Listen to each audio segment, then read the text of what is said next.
This kitchen అండి. రసం పౌడర్తో చేసుకున్నాం కదా మన ఇంట్లో. ఆ రసం పౌడర్తో రసం ఎలా పెట్టాలి ఇవాళ చేసి చూపిస్తున్నానండి. గిన్నె వేడెక్కే కొంచెం నూనె వేసుకుని మెంతులు వేసుకున్నామండి. ఇప్పుడు ఆవాలు వేసుకోవాలి.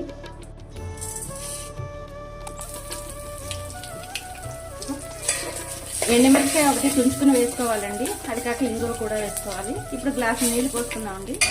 పోపు వేగిపోయింది. ఇంకో గ్లాస్ నీళ్ళు పోస్తున్నానండి. కొత్తిమీర, కరివేపాకు, ములక్కాళ్ళు, టమాటాలు వేసుకుంటున్నామండి. ఇందులో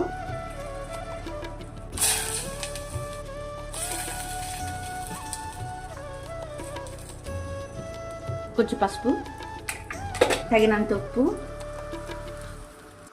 కొంచెం కారం కూడా వేసుకోవాలండి. మరుగుతోంది కదండి.